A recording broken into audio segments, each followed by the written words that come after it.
Alright, so today, what we're actually going to be doing is soloing the Queen, using the good old quad 25-25 fixer, which basically, if you don't know prefixes, if you're kind of new to the game, it's quadruple ammo capacity, 25% faster fire rate, 25% less VATS action point cost. And of course, we're going to be using this with our stealth commando build to get the most out of sneak damage, sneak criticals. And I will go ahead and show you the build now. So I do have 11 strength for travel farm because I do carry chems, and these runs go way quicker with chems, or way better with chems to do. So I do carry a lot of chems on me, so I use travel farm.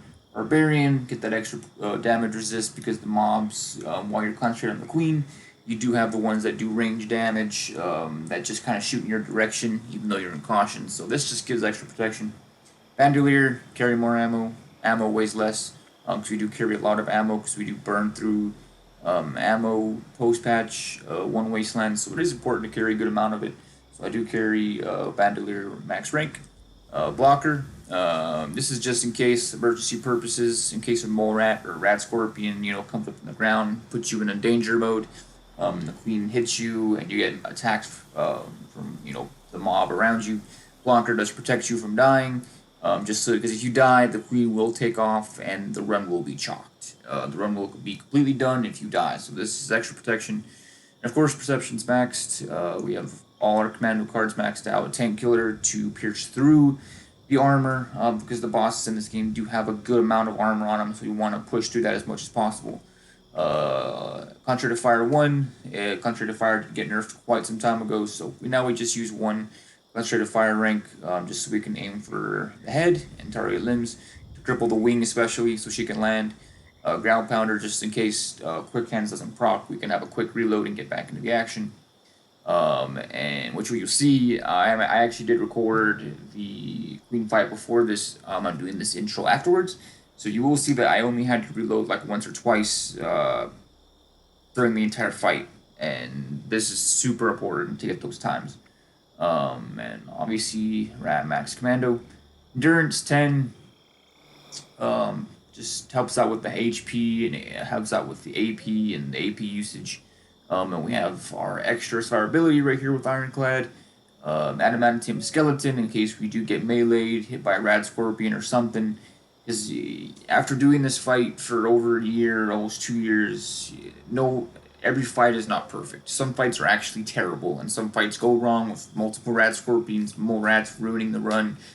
Adamantium Skeleton is super important in case you get hit. You don't get staggered nearly as bad, or even at all. You're pretty much immune to all staggers. You don't get any limb damage. You don't get your limbs broken. Nothing. This is good extra protection. Revenant. Just before the fight, you'll see I down myself with an explosive weapon. I use life saving to pick myself back up. And once I've revived myself, picked myself back up right before the fight, I have 2 minutes of extra 50% damage on my weapon, which is super important for damage. Very, very big use for damage right there. Charisma. I already have a base of 33 luck, but it never hurts to have happy-go-lucky because we do use one of our buffs is an alcohol called Ballistic Bach, which increases your damage by 15%. And since it is an alcohol, I do get an extra 3 to my luck, which will help with proccing Quick Hands and other things more often. Just because if Quick Hands procs, I don't have to reload. The gun instant loads for me, and I can keep going, and that gets faster kills. So I love to have that extra luck. It doesn't ever hurt to have extra luck in your uh, fights. Now, if your luck isn't exactly 33 and it's like 30, 31, this is a great perk to use for boss fights because when you're under the influence of the alcohol for 5 minutes, which is as long as the alcohol lasts, you will have a 33, 34 luck during that entire fight to get your criticals every other shot. Nerd Rage, because we are bloodied, get all that extra damage and damage resist and whatnot. Batteries included, just because I do carry laser rifles and stuff that I use for my silo runs, which if you want to run through the silo in a quickest manner as possible, if you have a legacy or any kind of energy weapons, you just, for me, I use my Vampire's explosive laser rifle. I carry a lot of ammo on that along with my Enclave plasma gun, so I do carry batteries included just for the weight reduction. Gunsmith, so that our guns do break slower. Because I'm using a lot of ammo, a lot of shots, shooting a lot of things. My gun does degrade quite fast in these boss fights. Other than boss fights, not really that bad, but for boss fights, I just break slower. Escape Artist, in case we get caught, we can just get back into sneak. Kung Fu, when we're dealing with the mob every here and there, it just snaps the targets and eliminates them with headshots. It's just basically one-tapping everything, getting back to the queen. Very, very, very good fix they made to Kung Fu. I love it. It's such a good perk. I would highly suggest keeping this on. Dodgy, survivability, just in case we get hit. Well, for me, in my case, I'm using a jetpack because sometimes when the queen likes to charge at you in your direction, the VATS lock-on gets a little bit broken with hitting, so I like to jump away and get in the air so that way I can keep hitting her. And with that, I'm not using dents. I'm not using fireproof either, so Dodgy does just as good as fireproof. Her sonic blasts do nothing to you with Dodgy. Very, very good perk. I like the fix they made to it with the timer and the AP drain. And we're using Covert Operative. Sandman we equip first, and then Covert Operative so we can get that max of 3.75 times sneak damage. You could put that to 3.9 with Column X, but then again, Column X replaces Psychotats, and we need to have Overdrive Psychotats and Ballistic Bach for the max damage. But if you prefer, if you don't have Psychotats, you can use Column X, you can get 3.9. Adrenaline, we actually didn't use Evasive on the run, we used Max Adrenaline. But you can use 2 as well, but I used Max Adrenaline right before the fight. I just wipe out all the mob right before the fight. I activate Revenant, kill the entire mob that's sitting there on the Fisher site, get max adrenaline, so when I get her out of the Fisher site, cripple her wing, she lands, I still have all that max damage adrenaline on my gun. Again, pushing out the max damage possible. Evasive, I just put that on after the fight. Bloody Mess, it's additive, but it's still a lot of damage, it's still good damage, extra damage, pushing out as much damage as possible. Tormentor, you want to cripple her wing as soon as she gets out of that Fisher site. Just start tagging her, and when she gets close enough, keep tagging her wing. Her left wing is easier because if you're targeting the head already, one tap over on the D-pad or the analog stick will go right to her wing next. So her right, it's her left wing. Sorry, so her left wing, cripple that, get her down to land. Better criticals. We're stacking this damage, especially criticals. Our criticals are every second shot, so we're definitely getting more and more damage for criticals as well. Very important. Starch Genes, obviously, that's a must for all builds. You don't want to lose your mutations, because your mutations are very important. Critical Savvy allows us to hit those crits every other shot, along with having 33 luck.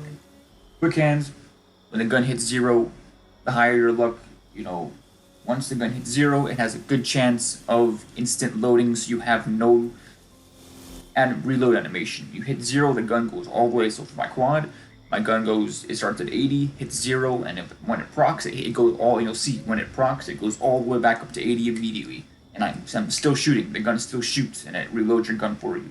Very, very important if you're wanting to get these time savers. And time savers are good because you can keep your adrenaline, you can keep your damage up. And that is the build for that. The armor, let me show you what I'm running over here. Adrenal Reaction, getting that extra damage down on 20% health. Bird Bones gives you extra agility, and the higher your agility, the better your sneak, and the less usage of AP in VATS. Small Bobblehead Small Guns, for that extra ballistic damage on the fixers, it gives you boosted your damage for an hour. Eagle Eyes gives you 25% critical damage for the mutation. That's what it does for you. Egghead, I have that for XP gain. Grounded Serum, that's just for, I believe that's energy resistance. Healing Factor, just in case I get hit. It does say when you're not starving, you do regen health, which it does proc. I think they fixed it.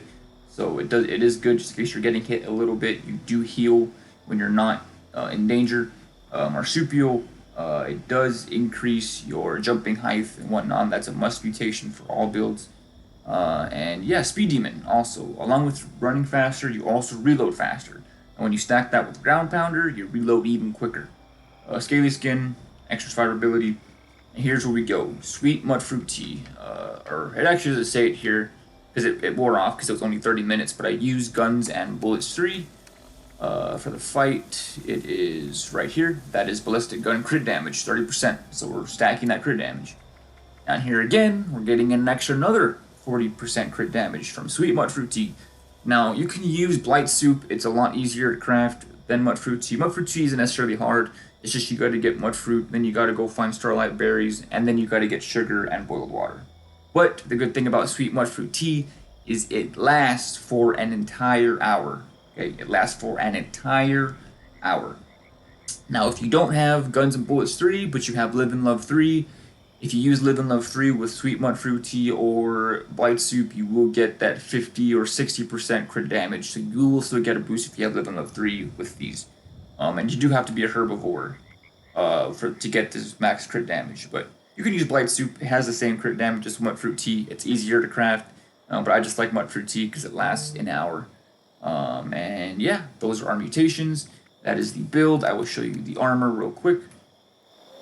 Have Unyielding, AP Refresh, Food Drink Chem Weight Reduce. That's extra weight off my back. But the main important thing is getting Unyielding AP Refresh. Getting 2-star Unyielding AP Refresh is just as good as having a 3-star because you need that AP Refresh. Especially with Donji, if you're getting hit randomly from different directions and your AP is draining, you get out of VATS, you need that AP to come back because AP is very important for this build because you're in VATS all the time. So increase AP Refresh and Unyielding. Then we have the left arm is, again, Unyielding, AP Refresh. 3rd star, that's just my weapon rate reduced. It's more weight off my back, but then again, as I'm saying, very important, Unyielding, AP Refresh. That is the things that we need here.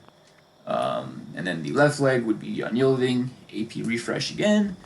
Then the right arm, Unyielding, AP Refresh. And last but not least, if you haven't guessed it, Unyielding, AP Refresh, getting the max refresh possible. And you can stack this with company tea and corn soup and a lot of other recipes. If you don't have AP Refresh, I suggest getting company tea and corn soup.